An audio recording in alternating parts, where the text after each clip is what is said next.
Degree అందరూ ఇస్తారు. Career కి క్లారిటీ ఇచ్చేది మాత్రం కాన్ఫిడో. బెస్ట్ యూనివర్సిటీ సీట్ తో పాటు సెటిల్ అయ్యే స్కిల్ కూడా గ్యారంటీ.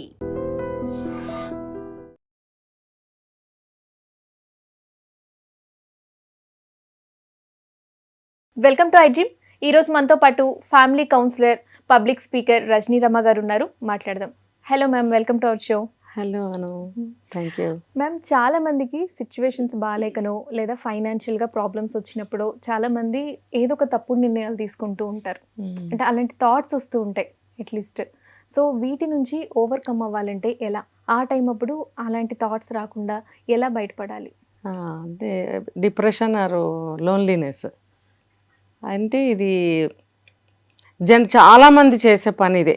ఏంటంటే కొంచెం ఏదన్నా మనం అనుకున్నట్టుగా జరగకపోతే వెంటనే వాళ్ళకి అంటే పేరు పెట్టుకుంటారు. డిప్రెషన్లోకి వెళ్ళిపోయాను. చూసేవాళ్ళు కూడా ఏమంటారంటే ఆ డిప్రెషన్లోకి వెళ్ళిపోయారు. అమ్మాయి కానీ అబ్బాయి కానీ, పెద్దవాళ్ళని చిన్నవాళ్ళైనా వాళ్ళు డిప్రెషన్లో ఉన్నారు, అందుకే ఆల్కహాల్ తీసుకుంటున్నారు. అదే ఇంకా దానికి అనుబంధంగా చాలా వచ్చేస్తాయి అన్నమాట. మనం పెట్టుకుంటాం ఆ పేరు. ఇప్పుడు ఈ మధ్య కొంచెం ఈ వర్డ్ వైరల్ బాగా అవుతుంది, ఫ్యాషన్ అయిపోయింది, స్టైల్ అయిపోయింది డిప్రెషన్. అబ్బా, ఒకప్పుడు ఇవన్నీ లేవు. డాక్టర్ చెప్తే తప్ప అదొక కంప్లైంట్ లాగా తీసుకునేవారు అనమాట. డాక్టర్ చెప్తే నిజానికి ఆ సిచ్యువేషన్లో ఉన్నారు అని అంటే అది కంప్లైంట్ అనమాట. అది డాక్టర్కి చూపించినప్పుడు, డాక్టర్ డిసైడ్ చేసినప్పుడు, దానికి తగ్గ మెడిసిన్స్ ఇచ్చినప్పుడు మళ్ళీ బాగుండేది. అంటే మళ్ళీ రొటీన్లో కూడా కొంచెం చేంజెస్ తీసుకురావాలి. ఇప్పుడు అట్లా కాదు. ఆ కంప్లైంట్, దాని యొక్క క్వాలిటీస్ అలా ఉంటాయి. ఇప్పుడు చెప్పుకునే డిప్రెషన్ అలా కాదు. అంటే ఇప్పుడు ఒక చేతి నిండా డబ్బు లేకపోతే డిప్రెషను. ఒక స్టూడెంట్ని తీసుకుంటే జేబులో పాకెట్ మనీ లేకపోతే డిప్రెషను. మరి ఆ రోజు ఏదైనా మూవీకి వెళ్ళకపోతే డిప్రెషను, లేకపోతే గర్ల్ ఫ్రెండ్ ఏమంటారు బ్రేకప్ చెప్పింది అనేంతవరకు వెళ్ళక్కర్లేదు. ఏదన్నా కొంచెం చిన్న చిన్న డిఫరెన్సెస్ వచ్చినాయంటే డిప్రెషను. ఇట్లా అయిన దానికి కాని దానికి ప్రతిదానికి డిప్రెషన్ అంటున్నారు. అసలు కరెక్ట్గా డిప్రెషన్ అంటే ఎలా ఉంటుంది అనేది కూడా వాళ్ళు తెలుసుకోరు కదా. తెలుసుకుని సరే నాకు ఆ లక్షణాలు ఏమన్నా వచ్చాయా అని నిర్ధారించుకోవాలి. అది చెయ్యరు. డిప్రెషన్ సరే ఓకే, నిజంగా డిప్రెషన్లోకి వెళ్తే కనుక అది ఎలా ఉంటుందంటే వాళ్ళకి ఆకలి, నీళ్లు తాగాలి, ఎవరితో మాట్లాడాలి, వెళ్ళి ఒక పని చేయాలి, ఒక ఆలోచన చెయ్యాలి. సరే ఇప్పుడు మనం ఇక్కడ ఒక విషయంలో ఫెయిల్ అయ్యాము, నెక్స్ట్ మళ్ళీ మనం దాన్ని ఎట్లా క్రాస్ అయ్యి ఎట్లా సక్సెస్ తీసుకోవాలి ఇవి ఆలోచించరు. అది కదా ఆలోచించాలి. అంటే ఆలోచించాలనే ఒక మైండ్ కూడా వాళ్ళకు ఉండదు. సరే ఇంట్లో ఫ్యామిలీ మెంబర్స్ పోనీ వాళ్ళని అందులోంచి బయటకు తీసుకొచ్చే ప్రయత్నం చేస్తారా అంటే ఇక్కడ చెప్పుకోవాల్సింది ఏంటంటే నిజంగా ఆ కంప్లైంట్తో బాధపడుతున్నట్టయితే కనుక వాళ్ళని ఇంట్లో మెంబర్స్ వాళ్ళని అందులోంచి బయటకు తీసుకొచ్చే ప్రయత్నం చేయాలి. అందరిలో కూర్చోబెట్టడం, కామన్ థింగ్స్ మాట్లాడటము, అందరూ కలిసి భోజనం చేయటము, హ్యాపీగా ఎటన్నా వెళ్ళి రావటం, మూడ్ చేంజ్ చేయాలి. అది చేసే ప్రయత్నం చేయరు. మా అబ్బాయి ఇలా అయిపోయాడు, మా అమ్మాయి ఎలా అయిపోయింది అని కళ్ళనీళ్ళు తుడుచుకుంటూ బాధపడుతూ అయ్యా రా బాబు, అమ్మ అన్నం తినమ్మా, అన్నీ సర్దుకుంటాయిలే ఇలా చెప్తూ ఉంటారు. అయితే ఇది ఒక ఎగ్జామ్ ఫెయిల్ అయితేనో లేకపోతే చిన్న చిన్న విషయాల్లో ఫెయిల్ అయితేనో అయితే కాస్త మనం త్వరగా బయటకు తీసుకొచ్చే అవకాశాలు ఉంటాయి మనం ప్రయత్నిస్తే. ఆ ప్రయత్నాలు కూడా చెయ్యరు. ఇంకా పెద్ద పెద్ద విషయాలు అనుకుంటే కనుక ఆ పెద్ద పెద్ద విషయాలకి పర్టికులర్ కౌన్సిలింగ్ తీసుకోవాలి. దానికి ఒక సైక్రియాటిస్ట్కి చూపించుకుని ఒక మెడిసిన్ తీసుకోవాలి.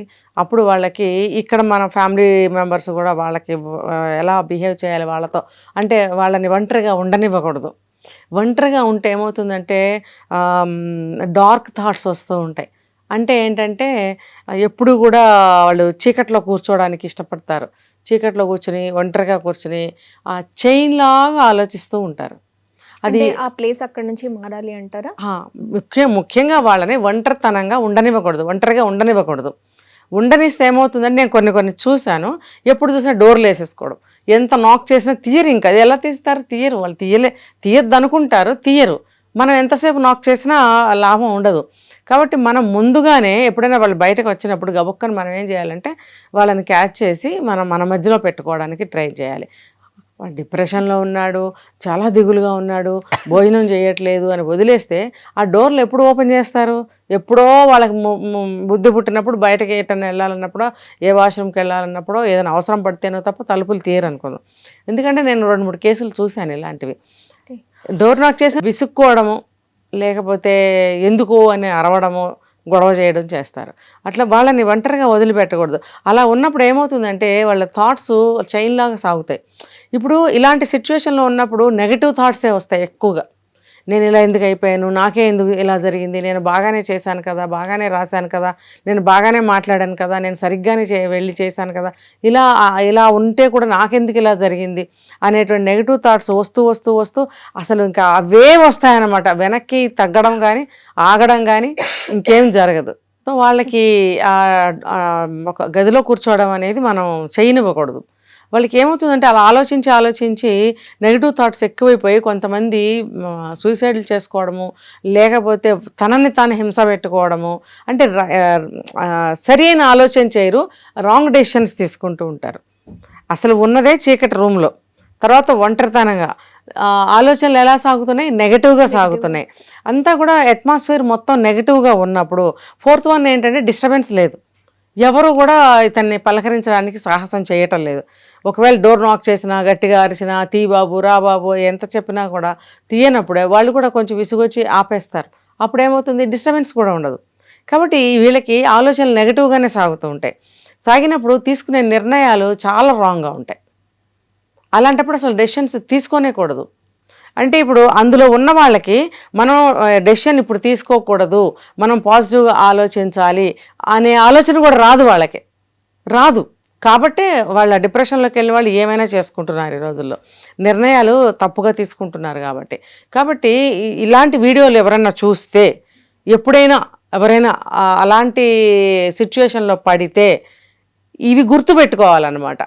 ఇలా డిప్రెషన్లో పడితే ఏం చేయాలని చెప్పి చాలా వీడియోస్ నడుస్తున్నాయి. వాళ్ళకి ఏ స్టేజ్ ఆఫ్ థాట్స్ వస్తే అప్పుడు ఇలా కౌన్సిలర్ని కానీ ఇలా మీట్ అవ్వాల్సి ఉంటుంది? అంటే వాళ్ళకి డీప్ డిప్రెషన్లోకి వెళ్ళిపోతే వాళ్ళకి ఇట్లాంటి ఆలోచనలు రావు.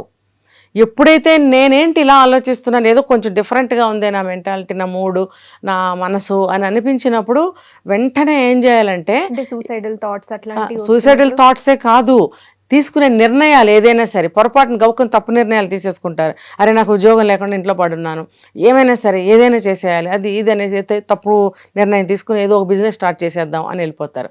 వెళ్ళిపోయినప్పుడు ఏమవుతుందంటే, వెళ్ళిపోవడం అంటే బయటకు వెళ్ళడం కాదు, ఆలోచనకి వెళ్ళినప్పుడు ఏమవుతుందంటే సోర్స్ కావాలి, మనీ సోర్స్ కావాలి. అంటే ఎగ్జాంపుల్ చెప్తున్నా, మనీ సోర్స్ అతనున్న కండిషన్లో మనీ ఎక్కడి నుంచి వస్తుంది, ఇంట్లో వాళ్ళని అడగాలి, లేదా అప్పుకి వెళ్ళాలి. అంటే నువ్వు రాంగ్గా తీసుకున్న ఈ నిర్ణయము నిన్ను ఎక్కడైనా మనీ అప్పుకి వెళ్ళే పరిస్థితి తీసుకురావచ్చు, లేకపోతే ఇంట్లో ఏదైనా ఆస్తి అమ్మి నాకు సమ్ మనీ ఇవ్వండి అని చెప్పి ఇంట్లో వాళ్ళతో గొడవపడడం జరగచ్చు.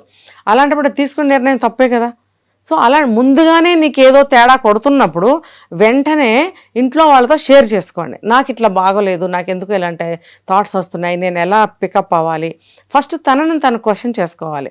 అరే నేను ఎందుకు ఇలా అయిపోతున్నాను, నేను ఏదైనా చేస్తే నాకు బాగుంటుంది కదా, లేకపోతే ఫలానా వీడియోలో మనం చూసినట్టుగా ఏదైనా తప్పు డెసిషన్ తీసుకుంటామేమని అప్పుడు ఇలాంటి వీడియోస్ గుర్తు తెచ్చుకోవాలి. అంటే ఇప్పుడు ఎవరైనా చూసి ఉన్నట్టయితే నెక్స్ట్ వాళ్ళు అలాంటి కండిషన్లో పడినప్పుడు ఇలాంటి వీడియోస్ వాళ్ళు గుర్తుపెట్టుకొని వెంటనే ఆ థాట్స్ నుంచి బయటకు రావడానికి ప్రయత్నించి ఇంట్లో మెంబర్స్తో కలిసి ఉండడానికి ట్రై చేయాలి. వాళ్ళతో మిక్స్ అయ్యి మాట్లాడడము, కలిసి ఏదైనా పని చేయడము, వాళ్ళతో కలిసి ఏదైనా నిర్ణయం తీసుకోవడం అనేది చేయాలి. ఇక్కడ ఏంటంటే ఏ నిర్ణయమైనా సరే ఒక ఫ్యామిలీ ఉన్నప్పుడు ఫ్యామిలీ మెంబర్స్ అందరూ కలిసి ఆలోచించి తీసుకోవడం అనేది మంచి విషయం. అది ఇవాళ రేపు ఎవరికి వాళ్ళు ఇండివిజువల్గా నిర్ణయాలు తీసేసుకుంటున్నారు కాబట్టి ఆ రిజల్ట్స్ కూడా అలా వస్తున్నాయి. కాబట్టి ఇలాంటి థాట్స్ వచ్చినప్పుడు మనం ఒక డిప్రెషన్లో పడబోతున్నాము, మనసు బాగోలేదు, బ్యాడ్ రిజల్ట్స్ వస్తున్నాయి అన్నప్పుడు వెంటనే ఏం చేయాలి, అసలు ముందు నుంచి ఉండాలి. సరే ముందు నుంచి లేనప్పుడు అట్లీస్ట్ ఇలాంటి కండిషన్లో ఇలా మీకు అనిపించినప్పుడు ఇంట్లో ఉన్న మెంబర్స్తో మీరు మాట్లాడటం స్టార్ట్ చేయాలి. అతను అలా షేర్ చేసుకున్నప్పుడు ఇంట్లో మెంబర్స్ కూడా అతను అర్థం చేసుకునే ప్రయత్నం చేసి అతని మనసుకు దగ్గరగా వెళ్ళి అతనితో షేర్ చేసుకున్నట్టయితే అతనికి ఉన్నటువంటి డిప్రెషన్ తగ్గుతుంది.